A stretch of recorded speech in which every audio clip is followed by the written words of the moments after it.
बिस्मिल्लाहिर्रहमानिर्रहीम। अस्सलाम वालेकुम नाज़रीन, उम्मीद और दुआ करता हूँ कि आप लोग जहाँ जहाँ पर होंगे खैर आफियत से होंगे। मैंने इस व्लॉग में दो खबरें हैं और वहाँ से आपको आइडिया हो जाएगा कि हमारी हुक्मरान जमात और हमारे हुक्मरानों की प्रेफरेंसेस क्या क्या हैं। देखिए, कोई भी काम एक दर्जी है और अगर आप उसको घर बनाने पर लगा दें तो वो कैसा घर बनाएगा, और अगर एक मिस्त्री है उसको आप कपड़े सीने पर लगा दें और वो कैसे कपड़े सिएगा। इससे बेहतर मिसालें आपको नहीं मिलेंगी। जो आज के ब्लॉग के अंदर दो स्टोरीज हैं। एक तो मरियम नवाज साहिबा, हमने रिसेंटली भी देखा कि वो अक्सर ही तनकीद की जद में रहती हैं। कभी वो पुलिस की पासिंग आउट परेड पे जाती हैं तो वहाँ पे पुलिस का यूनिफॉर्म पहन लेती हैं, और जहाँ कहीं भी जाती हैं she becomes one of them, और she at least tries to become one of them. कुछ लोग उसको अप्रिशिएट भी करते हैं और कुछ लोग उसके ऊपर बहुत क्रिटिसिज्म भी करते हैं। दोनों तरफ से अपने अपने एंगल्स हैं देखने के। लेकिन आज एक खबर ऐसी है जो एक दो दिन पहले की खबर है, आज उसने हाइप पकड़ी है, आज ही मेरी नज़र से भी गुजरी, कल भी गुजरी, लेकिन आज जरा हमने डिटेल में उस खबर को पढ़ा है। तो आई थिंक वो काम जो आपका है नहीं, वो सूट नहीं करता आपको। मतलब एक डॉक्टर नहीं है, एक डिस्पेंसर है, तो वो ऑपरेट कैसे कर सकता है? और इसी तरह कोई भी जो प्रोफ़ेशन आपका नहीं है, जो आपका काम नहीं है, वो आप कैसे कर सकते हैं? या तो आप उसके लिए इतनी तालीम हो, इतना पढ़े-लिखे हों, आपका एक्सपीरियंस इतना हो, तो फिर आप वो करते अच्छे भी लगते हैं। एनीवेज़, एक इसी तरह का काम चीफ मिनिस्टर पंजाब मरियम नवाज़ साहिबा ने किया रिसेंटली। उन्होंने जनाब प्रोफ़ेसर्स के इंटरव्यूज़ किए हैं वाइस चांसलर की अपॉइंटमेंट के लिए। अब ज़रा ये खबर आगे डिटेल्स की ज़रा पढ़ते जाइएगा। या तो मरियम नवाज़ साहिबा खुद उस प्रोफ़ेशन से होती, मरियम नवाज़ साहिबा खुद टीचर रही होती, या एकेडेमिया होती, या एजुकेशन सेक्टर से होती, उनकी ग्रूमिंग या उनका एक पोर्टफोलियो, एक एक्सपीरियंस होता, तो फिर आप प्रोफ़ेसर्स को इंटरव्यूज़ करती, बहुत अच्छी भी लगती थी। लेकिन मरियम नवाज़ साहिबा की अपनी क्वालिफ़िकेशन क्या है, मास्टर्स एंड पीएचडी कंटिन्यूड, और फिर उसके बाद पॉलिटिकल करियर है उनका, वो ज़्यादा टाइम पॉलिटिक्स को देती हैं, तो फिर इस इंटरव्यू की समझ नहीं आती थी मुझे। एनीवेज़, कहानी क्या है जनाब, प पब 25 पब्लिक सेक्टर यूनिवर्सिटीज़ हैं पंजाब की। उनमें से सोमवार तक 11 उम्मीदवारान जो हैं, 11 लोगों के इंटरव्यूज़ मरियम नवाज़ साहिबा ले चुकी हैं, और इन डेज़ टू कम, अब इसी रवां हफ्ते के अंदर ही और इंटरव्यूज़ भी जो हैं वो एक्सपेक्टेड हैं। आई थिंक ये पहली दफ़ा हो रहा है। इसमें अब ज़रा इमेजिन कीजिए, थोड़ा-सा वापस मैं आपको लेके चलता हूँ, तो उस्मान बुज़दार साहब बैठे हुए वाइस चांसलर के लिए, जिसने एक पूरे जामिया को, पूरी यूनिवर्सिटी को चलाना है, उसका इंटरव्यू उस्मान बुज़दार साहब ले रहे हों, या उसी का इंटरव्यू शहबाज शरीफ साहब ले रहे हों, या उसी का इंटरव्यू आपका कोई बीए पास, एफए पास, मैट्रिक पास मिनिस्टर ले रहा हो। तो खैर मरियम नवाज साहिबा चले चीफ मिनिस्टर हैं, लेकिन ये थोड़ा सा आउट ऑफ द वे इसलिए जा रहा है कि मरियम नवाज साहिबा की क्वालिफिकेशन के ऊपर क्वेश्चन इसके ऊपर आएगा कि क्या मरियम नवाज साहिबा जो हैं वो इज शी क्वालिफाइड इनफ, या उनकी तरबियत या उनका वो तजुर्बा इतना है कि वो प्रोफेसर्स जिन्होंने पूरी पूरी जामियात को चलाना है, जिन्होंने हज़ारों तलबा को राह दिखानी है, उनके इंटरव्यूज़ मरियम नवाज साहिबा ले सकें। ये चंद यूनिवर्सिटीज़ हैं जिनकी अनाउंसमेंट होनी है। जो बड़े नाम हैं जामियात में, यूनिवर्सिटी ऑफ पंजाब यूनिवर्सिटी है सबसे बड़ा, लाहौर की हमारी पंजाब यूनिवर्सिटी सबसे बड़ा नाम, उसके चांसलर की अनाउंसमेंट होनी है। यूनिवर्सिटी ऑफ गुजरात है, इस्लामिया यूनिवर्सिटी बहावलपुर है, बहाउद्दीन ज़िक्रिया यूनिवर्सिटी है, government college university Lahore, big big name ended, और फिर आगे यूनिवर्सिटी ऑफ सरगोदा है। अब ज़रा सोचिए कि ये दो जगह सिर्फ, मैं ज़रा, वैसे तो तमाम जामियात ही बेहतरीन जामियात हैं, तमाम यूनिवर्सिटीज़ ही बेहतरीन यूनिवर्सिटीज़ हैं, सिर्फ दो जामियात के ऊपर थोड़ी सी बात कर लेते हैं। गवर्नमेंट कॉलेज यूनिवर्सिटी, जहाँ से क्रीम ऑफ द क्रीम निकलती है, हमारे जो बेहतरीन दिमाग हैं वो गवर्नमेंट कॉलेज यूनिवर्सिटी से निकलते हैं।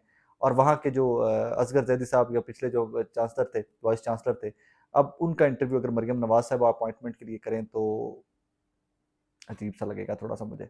इस तरह पंजाब यूनिवर्सिटी, जहाँ से हज़ारों लाखों तलबा फ़ारिग तहसील हो चुके हैं, और बेहतरीन डिपार्टमेंट्स हैं, बेहतरीन यूनिवर्सिटी है, बेहतरीन वहाँ पे दिमाग ज़ेर तालीम होते हैं हर बैच में।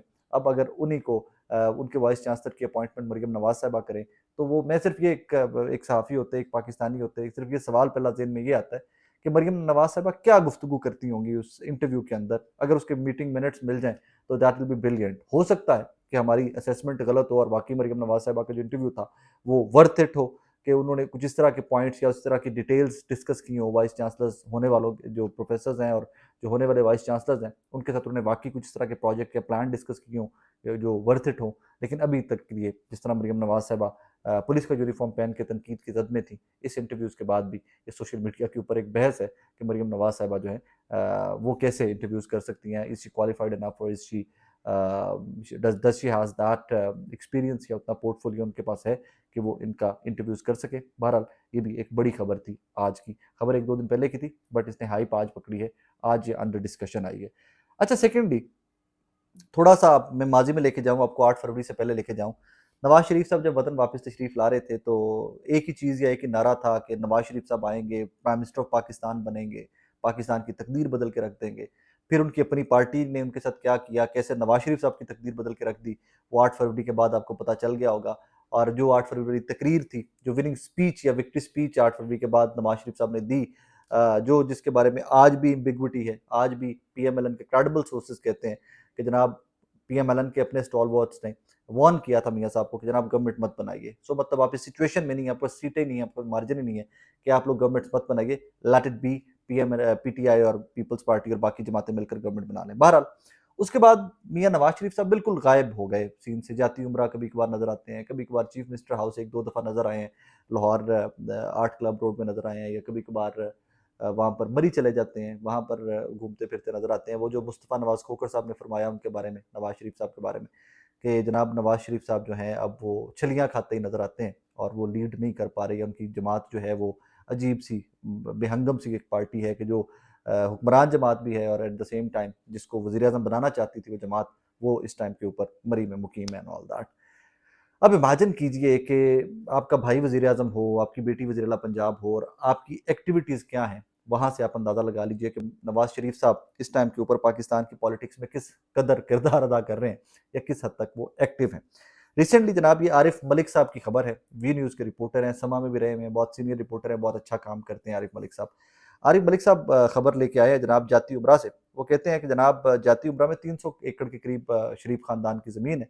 इसमें से जो है वो 20 एकड़ पर नवाज शरीफ साहब का घर है और बाकी जो है वो ज़री रकबा है, वहाँ पर देखभाल करते हैं। और अब मियाँ साहब ने खुद उस ज़मीन को देखभाल करने का जिम्मा भी ले लिया है।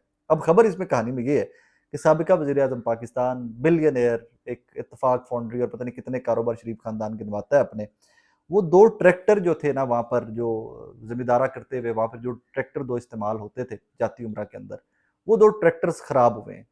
और 2 ट्रैक्टर्स खराब हुए हैं, उनको ठीक किया गया है और फिर वो कुछ दिनों के बाद फिर खराब हो गए। उसके ऊपर साबिक वज़ीर आज़म पाकिस्तान मियां मोहम्मद नवाज शरीफ साहब जो हैं, उन्होंने बड़ी बरहमी का इज़हार किया है और उन्होंने उसके ऊपर एक इंक्वायरी की जाएगी, उसके ऊपर इंक्वायरी कमेटी बना दी है कि नवाज शरीफ साहब जो हैं, जो मुल्क चलाते रहे हैं और जो अब भी उनको लंदन से ये कहकर बुलवाया गया था कि आप मुल्क चलाएंगे और मुल्क को संवारेंगे, तो वो अब जो उनका ज़ाती रिहाइश का और जो उनका ज़ाती ज़री फार्म है, वहाँ के 2 ट्रैक्टर्स खराब हुए हैं और उसके ऊपर उन्होंने अच्छा खासा आरिफ मलिक साहब की खबर के मुताबिक अच्छा खासा उन्होंने गुस्सा किया है और इसके ऊपर आए दिन ट्रैक्टर खराब होते हैं, लिहाजा इसकी इंक्वायरी की जाए कि जनाब इससे पहले जब खराब हुए हैं ट्रैक्टर तो कौन कौन से पार्ट्स जो थे इस इन ट्रैक्टर्स के ठीक करवाए गए हैं और पता किया जाए कि ये इस्तेमाल मिसयूज तो नहीं हो रहा है, कहीं पे गलत इस्तेमाल तो नहीं किया जा रहा और इनको ये बार बार पार्ट्स जो इनके क्यों चेंज करना पड़ते हैं।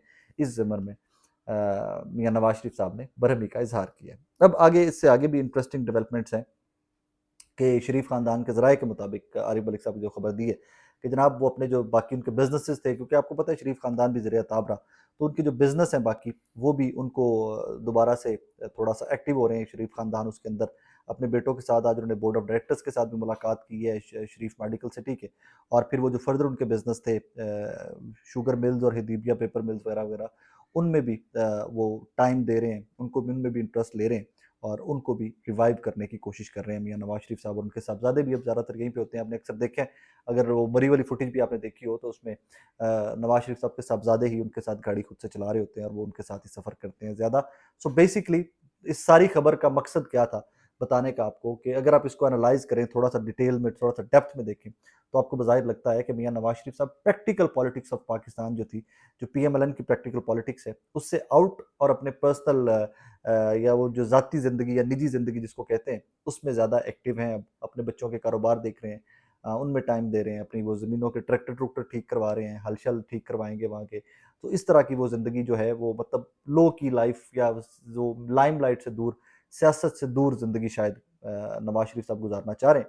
और अगर आप उनकी पिछली चंद 5-6 माह 7 माह की एक्टिविटीज़ भी देख लीजिए तो आपको यही नज़र आएगा कि नवाज शरीफ साहब प्रैक्टिकली पॉलिटिक्स में कहीं पर भी नज़र नहीं आते। 2-3 सवालात इस पे पैदा होते हैं, क्या वो इर्रेलेवेंट हो चुके हुए हैं? क्या उनके अपने भाई ने जब से वज़ीर-ए-आज़म बने हुए हैं, तो वो एक अपनी पार्टी की साइड लेकर चल रहे हैं, या नवाज़ शरीफ साहब जो वो खुद से पीछे हटके हुए हैं? क्या नवाज़ शरीफ साहब 8 फरवरी के इलेक्शन के रिज़ल्ट से इस हद तक डिसहार्ट हो गए हुए हैं कि वो कॉर्नर्ड हैं, उन्होंने खुद को अलहदा कर लिया हुआ है? क्योंकि बहुत सारी चमगोइयाँ होती हैं ना, तो ये बहुत सारे पॉइंट्स हैं, बहुत सारे फैक्टर्स हैं, जिनके ऊपर सोचना पड़ता है कि व्हेन इट कम्स टू मियां नवाज़ शरीफ साहब के why he is there where he is today. तो वो आपको आज समझ आ गई होगी कि नवाज शरीफ साहब जो है वो खेती बाड़ी में मसरूफ़ हैं, वो ट्रैक्टर्स रिपेयर करवाने में मसरूफ़ हैं और वो ट्रैक्टर्स ख़राब होने के ऊपर भी इंक्वायरी करवा सकते हैं कि भाईजान हमारे ट्रैक्टर बार बार ख़राब क्यों हो रहे हैं। और ये वो नवाज शरीफ साहब हैं जिन्होंने मुल्क ठीक करना था। अपना ख्याल रखिएगा, दुआ में याद रखिए।